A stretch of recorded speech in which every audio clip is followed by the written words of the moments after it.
Handmade films முதல்ல சந்தானம் இங்கே நிற்கிறதுக்கு தயாரிப்பாளராக நடிகனா எல்லாமே ஓகே. நான் இங்கே நிற்கிறதுக்கு நிறைய ஒரு பெரிய சப்போர்ட் என்னை சுற்றி இருக்காங்க. முதல்ல என்னுடைய அம்மா அப்பா என்னை சினிமாவில் போகும்போது நான் 3 வருஷம் கழிச்சு தான் பேட்டா காசு வாங்கினேன். அது வரைக்கும் வீட்டில் தான் பேட்டா வாங்க மாட்டேங்க. அம்மா கிட்ட இருந்தா டெய்லி பெட்ரோல் அலவன்ஸ் இதெல்லாம் எங்கள் அப்பா தான் கொடுத்தாரு.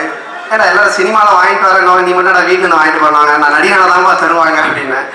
ஸோ என்னுடைய ஸ்டார்டிங் பீரியடில் எனக்கு கொடுத்து எனக்கு குழந்தைலேருந்து வளர்த்து மேக்கப் போட்டு முதல்ல எனக்கு மேக்கப் போட்டு என்னை அழகாக பார்த்தது என்னுடைய அம்மா தான். அதுக்கப்புறம் தான் சினிமாவில் மேக்கப் போட்டது. ஸோ என்னுடைய தாய் தந்தை முதல்ல வணக்கம் சொன்னோம். அதுக்கப்புறம் என்னை சின்ன திரையில் அறிமுகப்படுத்திய பாலாச்சந்திரன், லொல்லு சபா எனக்கு வாய்ப்பு கொடுத்த ராம்பாலா சார், அவங்க எல்லாருக்கும். அதுக்கப்புறம் சின்ன திரையில என்னுடைய லைஃப் முடிஞ்சிடும், அதிலே ட்ராவல் பண்ணிட்டு அதிலே காமெடி பண்ணிட்டு போயிடுவோம் அப்படின்னு இருக்கும்போது என்னை தேர்ந்தெடுத்து அப்போ உள்ள ஒரு சூழ்நிலை சின்ன திரையில் இருக்கவங்க பெரிய திரையை வந்து ஜெயிக்க முடியாது. அது வந்து ஏன்னா டிவியில் டெய்லி வராமல் அவன் போர் அடிக்கும், அவன் மூஞ்சங்க சினிமாவில் பார்ப்பாங்க பெரிய ஸ்க்ரீன் அப்படின்ற ஒரு சூழ்நிலையில் இருக்கும் பொழுது என்னை தைரியமாக என்னை சினிமாவில் போட்டு என்னை சினிமாவில் அறிமுகப்படுத்திய யங் சூப்பர் ஸ்டார் எஸ்டிஆர் அவருக்கு நான் வந்து காலகாலமாக கடமைப்பட்டிருக்கேன். அது மட்டும் இல்லை, நான் அன்னைக்கு எனக்கு அந்த ஒரு படம் கொடுத்துட்டு அதுக்கப்புறம் சரிப்பா சான்ஸ் கொடுத்து அதுக்கப்புறம் எப்படியா புடச்சிக்கோ அப்படின்னு என்னை விட்டுருக்கலாம். அதுக்கப்புறமும் வல்லவன், சிலம்பாட்டம் எல்லா படத்துலையும் என்னை கண்டினியூவாக என்னை ஒரு இடத்துக்கு பொசிஷன் கொண்டு வர வரைக்கும் என்னை விடாமல் கேட்ச் பண்ணி என்னை எல்லா படத்துலையும் எஸ்ஜே சூர்யாவுக்கு அறிமுகப்படுத்தி வச்சு அன்பர்வில் என்னை போட சொல்லி ஸோ நிறைய பண்ணியிருக்காரு. ஸோ அவர் வந்து எனக்கு என்ன சொல்கிறது, ஒரு காட்ஃபாதர் மாதிரி என்ன சினிமாவில். இன்னைக்கு என்னுடைய படத்துக்கு கெஸ்டோட நான் கூப்பிட்ட உடனே ஒரு நாள் தான் நான் கேட்டேன். ஒரு நாள் வந்து நடித்தார். அதுக்கப்புறம் சொன்னார் இல்லை நீ இன்னும் கொஞ்சம் இதெல்லாம் எடுக்கணும்ட்டு எனக்கு 3 days வந்து ஃப்ரீயாக பண்ணி கொடுத்தாரு என்னுடைய ப்ரொடக்ஷனுக்கு. அதுக்கு நான் என்ன நன்றி சொல்கிறதுன்னு தெரியல. அதுக்கப்புறம் என்னுடைய ஏதாச்சும் வந்து காமெடியாக சொல்லணும்னா கண் ஆப்ரேஷன் பண்ண ஒரு ஆயா கூட எப்பவுமே ஒரு நர்ஸ் இருக்கும். அந்த மாதிரி அவருடைய படத்தில் அந்த நர்ஸ் மாதிரி என்ன ராஜேஷ் சார் த்ரோட்டி யூஸ் பண்ணுவார். ஸோ அவருடைய படம் தான் எனக்கு வந்து இன்னைக்கு ஒரு முழு நீள காமெடி படம் நம்ம பண்ண முடியும், நம்மளும் வந்து தயாரிக்கலாம் அப்படின்ற ஒரு நம்பிக்கை கொடுத்தது அவர் தான். ஏன்னா எஸ்எம்எஸ்ல இருந்து பாஸ் என்கிற பாஸ்கரன் ஓகே வரைக்கும் எனக்கு ஒரு முழு நீள காமெடினா எனக்கு எனக்கே தோணும், ஐயோ 2 ரீல பார்த்துட்டு அதுக்கப்புறம் ரொம்ப போர் அடிக்கும், இதுக்கு மேலே அந்த மூஞ்சி வச்சு நம்ம என்ன காமெடி பண்ணுறது, என்ன சொல்றது, பஞ்சு கொஞ்சம் மொக்கையா போன விட அழுகிறாம்பா அப்படின்றவங்க அப்படின்னு தோணும். பட் நீங்க பேசலாம் பண்ணலான்னு ஒரு கான்ஃபிடென்ட் எனக்கு கொடுத்தது ராஜேஷ் சார். அதுக்கப்புறம் இந்த விழா சாதாரண ஒரு விழாவாக ஆரம்பிக்கலாமா, இது எப்படி பண்ணலாம் அப்படின்னு யோசிச்சுட்டே இருக்கும்போது இது ஒருத்தர் வந்தால் கொஞ்சம் பிரம்மாண்ட விழாவாக மாறும் அப்படின்னும் அந்த ஒருத்தர் பிரம்மாண்ட நாயகன் சங்கர் சார் மட்டும்தான். ஒரு உண்மையான ஒரு அன்பு உள்ள ஒருத்தர் சங்கர் சார். அதுக்கப்புறம் இன்னொரு விஷயம், சந்தானத்தை நீங்கள் என்ன காமெடினா பார்க்குறீங்களோ அதை விட டபுள் மடங்கு காமெடி அவர்கிட்டே இருக்குது. அது எனக்கு மட்டும்தான் தெரியும் அந்த ஸ்பாட்டில்.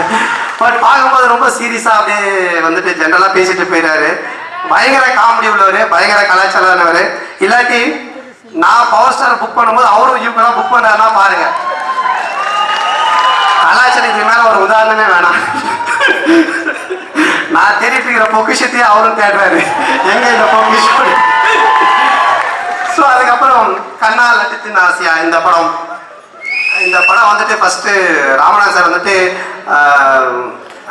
நண்பேடா பாசன் ரிலீஸ் ஆனதுக்கு அப்புறம் நண்பேடான்ற டைட்டில் என்னை கூப்பிட்டு அட்வான்ஸ் கொடுத்துட்டு தம்பி நம்ம கம்பெனியோட சேர்ந்து ஒரு படம் பண்ணலாம் அப்படின்னாரு. அப்புறம் நிறைய பேசணும் அது ஒரு மாதிரி செட் ஆகல, ஓகே சொல்லி அப்புறம் விட்டுட்டோம். அதுக்கப்புறம் ஓகே ரிலீஸ் ஆன தம்பி என்னப்பா அப்படின்னாரு. சார் பண்ணலாம் சார், ஒரு மாதிரி ஒரு கதை சார். இதுக்கு முன்னாடி இயக்குனர் மணிவண்ணனோட சேர்ந்து ஒரு சின்ன ஆட் ஃபிலிம் பண்ணிட்டு நிறைய பண்ணி வச்சிருந்தேன். ஹேங் ஓவர்லாம் பார்த்துட்டு ஒரு 3 பசங்க லண்டன் போகிறானுங்க, ஒரு ஃபிகரை பார்க்குறானுங்க, அங்கே செட் ஆகுறானுங்க, செகண்ட் ஹாஃப் இங்கே வரானுங்க, இப்படியெல்லாம் பயங்கரமாக கற்பனை பண்ணி வச்சுருந்தோம். எதிர்போயிட்டு சாரிட்ட சொன்னேன், அந்த பொண்ணு ஏன்பா இங்கேருந்து லண்டன் போனோம், லண்டன்லேருந்து இங்கே வரட்டுமே அப்படின்னாரு. லண்டன்லேருந்து இங்கே வரட்டுமா அப்படின்னா ஆமாப்பா. அதுக்கப்புறம் அந்த பொண்ணு நம்ம வேற எங்கெல்ல சார், வேற துபாய்க்கு போய் கூட்டு போகலாமா, அங்கெல்லாம் வேணாம்பா அவ்வளோ தூரம்லாம் அப்படின்னு.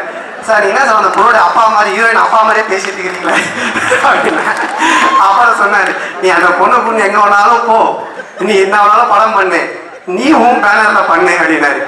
நான் ஓகே சார் ஹேண்ட்மேட் ஃபிலிம்ஸ் அப்படின்னு ஆரம்பிச்சுட்டு எல்லாம் பண்ணிட்டேன். அதுக்கப்புறம் நான் ப்ரொடியூசராக உட்காந்து பட்ஜெட் போட்டு எல்லாம் ஒர்க் அவுட் பண்ணோன்னு நான் வந்தேன். சார் நீங்கள் எங்கே சொன்னீங்கண்ணே, துபாய் லண்டனை தவிர வேறு எந்த கண்ட்ரி இருந்தாலும் ஓகேண்ணா. நான் சொன்னேன் இல்லை, நான் ப்ரொடியூஸ் பண்ணுறது இருந்தால் கும்பகோணத்திலே பண்ணிக்கிறேன் சார். இப்போ தெரியுதா? ஸோ ஒரு படம் தயாரிக்கும் பொழுது அதில் என்ன தேவையோ அதை வச்சுக்கிட்டு இந்த காமெடிக்கு இது போதும் அப்படின்ற ஒரு அழகான கட்டுக்கோப்பு எனக்கு கற்றுக் கொடுத்தாரு.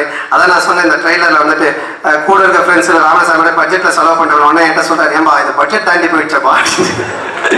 ஸோ இதில் வந்து எனக்கு ஒரு ரெஸ்ட்ரிக்ஷனே தரல சார். எல்லாமே இந்த சாங் பார்த்தீங்கன்னா மாமா சாங் வந்துட்டு ரொம்ப செலவு பண்ணி எடுத்தோம்.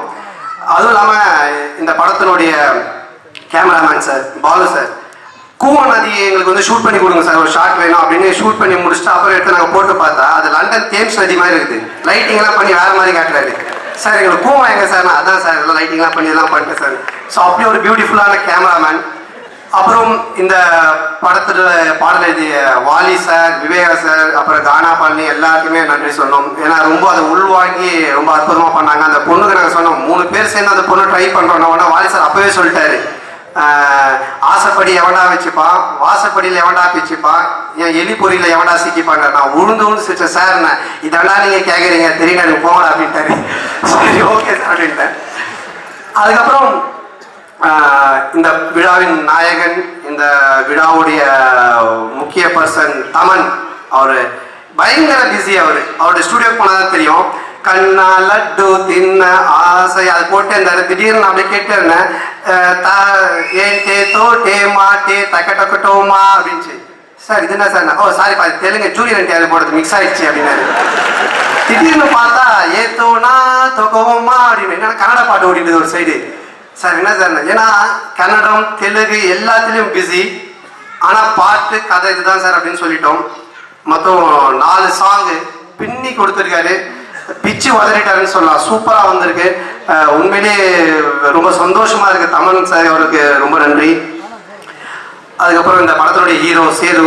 என்னன்னா சின்ன வயசுல நம்ம ஃப்ரெண்ட்ஸ்களோட விளையாடும்போது சில விளையாட்டா சில விஷயம் சொல்லிடுவோம். அந்த மாதிரி அவன் டாக்டரா இருக்கும்போது அவனுடைய காலேஜில் வந்து எனக்கு சீஃப் கெஸ்டாக கூட்டு போவோம். அப்போ நான் லொல்லு சவா பண்ணிட்டு இருந்தேன். காசு இல்லைனா மச்சா சீஃப் கெஸ்டாக வரேன்டா அப்படின்னுவேன். சும்மாவே சீஃப் கெஸ்டாக கூட்டு போவோம், காசு வாங்கி தருவோம். அவன் காலேஜில் கேட்பாங்க, எத்தனை தடவைப்பா இவனை கூப்பிட்டு வருவேன் அப்படின்ட்டு. அப்போ அவன் கேட்டான், மச்சா இத்தனை தடவை கூப்பிட்டு போறேன்லாம் பண்ணுற பதில் நான் என்னடா பண்ணுறது அப்படின்னா, நீ ப்ரொடியூசர் ஆகிட்டு என்ன படம் பண்ணுற என்ன வச்சு அப்படின்னா, இதெல்லாம் நடக்கிறதா அப்படின்ட்டுலாம் கண்டிப்பாக மச்சான் அப்படின்ட்டேன். நீ எல்லாம் நல்லா வருவேன்ற மாதிரி ஒரு ட்ரெண்டில் சொல்லிட்டேன். இப்போ கரெக்டாக நான் இது ஆரம்பிச்சேன்னா பேசும்போது கரெக்டாக உள்ள என்ட்ரி ஆகிறான் காரில். மச்சான் ஞாபகம் இருக்கா? அப்படியே ஒரு சின்ன ஃப்ளாஷ்பேக். சரி என்ன பண்ணுறது தெரியல, சரி மச்சான் வந்துரு அப்படின்னா. வந்ததுக்கப்புறம் அவன் ஒரு பர்ஃபார்மன்ஸ், அவனுடைய ஸ்டைல், பாடி லாங்குவேஜ் அது என்ன வருது வச்சு எடுத்தோம். அதுக்கப்புறம் இந்த படத்துக்கு இன்னொரு ஒரு ஹீரோ தேவை. அவரு என்னன்னா, நான் வந்து படத்தை கமலா தேட்டர் தாண்டி போக சொல்ல பார்த்தீங்கன்னா லத்திகா 250 நாள் ஒரு போஸ்ட். நான் ஒன்று எங்கள் பசங்கிட்ட கேட்டேன், ஏன் மச்சா இது என்ன லாங்குவேஜ் படம், டப் பண்ணிடுறாங்களா அப்படின்னா. இல்லை தமிழ் தான் அப்படின்னா. அப்படியே கொஞ்சம் லெஃப்ட் கட் பண்ணுறேன், நம்ம கோயம்பேடு போகிற சைடு ஆனந்த தொலை விரைவில் அப்படின்னு. நான் ஒன்றா பயங்கரமாக மச்சான் விடக்கூடாது, இதை ஃபாலோ பண்ண அந்த போஸ்டையே ஃபாலோ பண்ணி போகிறோம். அப்படியே அண்ணா நகர் உள்ள போயிட்டு ஒரு ரைட்டு திரும்புது, பெரிய பேனர் வீடியோ மறைஞ்சிருக்கு. அப்படி நிற்கிறாரு தலைவர் பயங்கரமாக பேனர். என்னடா அப்படின்னு பார்த்தா வரும்போதே கட் அவுட் மாதிரி தான் வர ஸ்டைலாக. அதான் சொன்னேன், அண்ணன் இது மாதிரி ஒரு படம் பண்ணுறோம், நீங்கள் வந்து நடிக்கணும் அப்படின்னு. உடனே ஃபர்ஸ்ட் இடத்துல அவர் கேட்டது, என்னைக்கு தம்பி ஃபங்க்ஷன் அப்படின்னாரு. எனக்கு புரியல சார், முதல்ல படம் பேசணும், அக்ரிமெண்ட் எல்லாம் இருக்கு, எடுத்தோடனே ஃபங்க்ஷன் இருக்குன்னா. இல்லை தம்பி என்னைக்கு ஃபங்க்ஷன்? ஃபங்க்ஷன் வைக்க முடியாது சார், இப்போ எதுவுமே முதல்ல ஸ்டார்ட் பண்ணலாம் சார். அதுக்கப்புறம் இன்னைக்கு வரைக்கும் என்கிட்ட கேட்டுருந்தார், என்னைக்கு தம்பி ஃபங்க்ஷன். எனக்கே புரியல, இப்போதான் தெரியுது 2 லாரி வெளியே நிற்குது.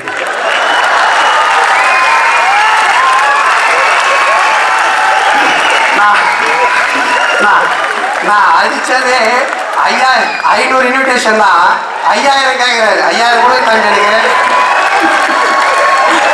சார் இதுதான் கால் குத்துற ஃபங்க்ஷனா சார் அப்படின்னா. இல்லை தம்பி 50 லட்சம் ரசிகர்கள் இருக்காங்க, 5000 பேராவது வராக்கணும் தம்பி. அப்புறம் சரி ஓகே சார் இது பண்ணிக்கலாம் அப்படின்னு சொல்லிட்டு அப்புறம் படத்தில் புக் பண்ணோம். என்னன்னா படத்துல கும்பகோணத்துல தான் ஃபர்ஸ்ட் ஷெட்யூல் போட்டோம். அது எப்படி தெரிஞ்சதுன்னு தெரியல. அங்கே கும்பகோணத்தில் ஷார்ட் எடுக்கும்போது ஒரு க்ரௌடு ஃபுல்லாக வந்துட்டாங்க. பார்த்தோன்னே பவர் ஸ்டார் பார்த்து ஒரே கத்தி எடுக்கவே முடியல. அதுக்கப்புறம் நைட் ஷூட்டிங் போயிட்டு இருந்துச்சு, ஒரு கும்பல் வந்தாங்க. வந்தோடனே இது மாதிரி வருங்கால ஜனாதிபதி அப்படிலாம் கத்திட்டு இருந்தாங்க. அப்படின்னு நான் பார்த்தேன், நானும் பார்த்தேன். ஒரு 2:30 மணி இருக்கும், ஒருத்தர் சும்மா இல்லாமல் பாகிஸ்தான் ஜனாதிபதி அப்படின்னா எனக்கே பக்குன்னு ஆயிடுச்சு. பாகிஸ்தானுக்கு ஜனாதிபதி ஒரு எப்படி ஆவாருன்னு நான் அமைதியா விட்டேன். ஒன்னாடியே பார்த்தாரு, சரி விடுங்க தங்கிட்டாரு. உடனே இன்னொருத்தர் சும்மா இல்லாம தலைவா எப்போ லத்திக்கா அப்படின்னா உடனே அவரே டென்ஷன் ஆயிட்டாரு. ஏன்டா அதான் ரிலீஸ் ஆயிடுச்சடா. இப்படிதான் தம்பி ரிலீஸ் ஆனதையே மறுபடியும் எப்படா ரிலீஸ் பண்ணி கேட்டு கேட்டு நான் பைத்தியமாகறானே தம்பி, எப்படியாவது இவங்கிட்ட என்னை காப்பாத்து தம்பி. ஒரே ஜாலிதான். அப்புறம் ஹீரோயினோட சீன் நான் சொன்னேன், ஃபைட் சீன் எடுத்தோம். ஆனால் பயங்கரமா ஒரு மாதிரி வெறிதனமா பண்ணணும் அப்படின்னா சரிப்பா அப்படின்ட்டாரு. ஃபைட் சீன் வந்து மதியானத்துக்கு மேலே காலைல பேட்ச் ஒர்க்கு. ஹீரோயின் அந்த பைக்கில் பார்த்துருப்பீங்க, அப்படி மேலே உட்காந்து அந்த இடுப்பில் அப்படி கழிச்சு தடவணும். அதை நான் ஓட்டினேன் ஃபர்ஸ்ட் பைக்கே என்கிட்ட பண்ணுங்கன்னு. அப்புறம் இடையை முடிச்சு பார்த்தா என்னோட இடுப்பு அப்படியே பழுத்துருச்சு. என்ன நீ தானே தம்பி வெறிதனமா பண்ணுங்க, ஏன்னா இங்கே வெறிதனமா பண்ணக்கூடாது, அங்கே தான் வெறிதனமா பண்ணணும் அப்படின்னு சொன்னேன். இப்போ நேற்று டப்பிங்கு அனந்து இந்த டைலாக், இந்த லவ் மேட்டர்ல சென்டிமெண்ட் கொஞ்சம் இந்த காமெடி ஹீரோயிஸ் எல்லாம் கம்மி பண்ணிட்டு சென்டிமெண்ட்டை கொஞ்சம் கரெக்டாக வச்சாதான் லவ் செட் ஆகணும். அது பார்த்து டேக் நிறைய போயிட்டே இருக்கு. அண்ணனாமா சொல்றாரு, இந்த லவ் மேட்டர்ல ஹீரோயிஸும் காமெடி இதெல்லாம் கொஞ்சம் கம்மி பண்ணிட்டு செட்டில்மெண்ட்டை கரெக்டாக வச்சாதான் லவ் செட் ஆகும். நான் அப்படியே ஷாக் ஆனேன். செட்டில்மெண்ட் ஐயோ தம்பி ஒரே டென்ஷன். அதனால அதான் நான் வந்துட்டு நிறைய பேர் சிரிக்க வச்சிருக்கேன், ஸ்பாட்ல நிறைய சிரிச்சிருக்கேன். ஆனா அண்ணன் கூட சேர்ந்து ஒர்க் பண்ணி நான் ரசிச்சு சிரிச்சது இருக்கேன். ஐயோ படத்துல ஹீரோயின் பேரு சௌமியா. இன்னைக்கு வரைக்கும் சௌந்தர்யா சார்லத்தா சொல்றாரு தவிர சௌமியான்னு சொல்லவே மாட்டாரு. ஸோ அப்படி ஒரு பொக்கிஷம் எங்க அண்ணன் பவர் ஸ்டார். ஸோ இப்படி ஒரு அற்புதமான கூட்டணியில் இந்த படம் கிடைச்சி அமைஞ்சிருக்கு. ஜாலியாக எடுத்திருக்கோம், எந்த ஒரு கவலையும் இல்லை. நான் ஏன் ப்ரொடியூஸ் பண்ண இந்த படத்தில் வந்து அசாவரஸ் வந்து ப்ரொடியூசர் ஆனேன் அப்படின்னா, கதைக்குள்ள நம்ம நுழையக்கூடாது, டைரக்டரோட ரெஸ்ட்ரிக்ஷன் இருக்கும். பட் இது படமே காமெடி தான். இதில் கருத்து இருக்கா அப்புறம் கதை இருக்காலாம் எனக்கு தெரியாது. ஒன்றே ஒன்று இருக்கு, காமெடி இருக்கு. 2.5 மணி நேரம் ஒரு பயங்கரமா சிரிச்சு என்ஜாய் பண்ணிட்டு போகக்கூடிய ஒரு படம். ஸோ தொடர்ந்து இந்த மாதிரி ஒரு நல்ல படங்களை நீங்க கண்டினியூவா ஜெயிக்க வைக்கணும். அதனால நான் ப்ரொடியூஸ் பண்ற இந்த படத்தை ரொம்ப காமெடி போட்டிருக்கேன், நிறைய செஞ்சிருக்கேன்லாம் கிடையாது. நான் உழைக்கிற ஒவ்வொரு படமும் என்னுடைய படமாக தான் நினைச்சு உழைச்சிட்டு இருக்கேன். அதான் எல்லா படத்துலையுமே காமெடி நல்லா இருக்கும், நான் எதுலையுமே மிஸ் பண்ண மாட்டேன். இப்போ சங்கர் சார் படம் வரனா அது நானும் ஒரு ப்ரொடியூசர் மாதிரி, அது என்னுடைய படம் தான். சிம்பு சார் ஒரு படம் வரனா அதுவும் என்னுடைய படம் தான். அது மாதிரி எல்லா படமும் என் படம் தான், இதுவும் என் படம் தான். ஸோ ரசிகர்களாக நீங்கள் என்ஜாய் பண்ணி எல்லாரும் பார்த்து ரசிக்கணும். ஸோ இப்படிப்பட்ட ஒரு விழாவிற்கு வரைக்கும் அந்த அனைவருக்கும் என்னுடைய மனமார்ந்த நன்றி, வாழ்த்துக்கள். அப்புறம் இந்த தேவி தேட்டர் நாங்கள் வந்துட்டு இந்த ஃபங்க்ஷன் எங்கே பண்ணலான்னும் போது பவர் சார் சொன்னார், இது மாதிரி காமராஜர் அரங்கத்தில் பண்ணலான்னு. சார் அங்கே ஸ்க்ரீனே இல்லையே சார் அப்படின்னா, கூட்டம் நிறைய வரும்ல அப்படின்னா. சார் கூட்டம் நிறைய சார் பண்ணலாம் ஒன்று.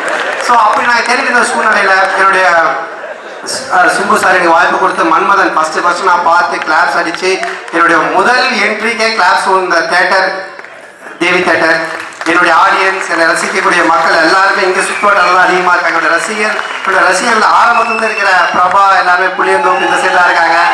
ஸோ அதனால் இந்த தேவிடர் இந்த ஃபங்க்ஷனுக்குன்னு சொல்லி கேட்டோம். அவருடைய உரிமையாளருக்கு என்னோட மனமார்ந்த வாழ்த்துக்கள், நன்றி சார். ஸோ இப்படி ஒரு தேட்டர் கொடுத்து இவ்வளோ நேரம் எங்களுக்கு டைம் ஒதுக்கி இந்த விழா சிறப்படைய செஞ்சதுக்கு ஸோ தேவிடர் நாங்கள் கடமைப்பட்டிருக்கோம். ஸோ அனைவருக்கும் மனமார்ந்த நன்றி.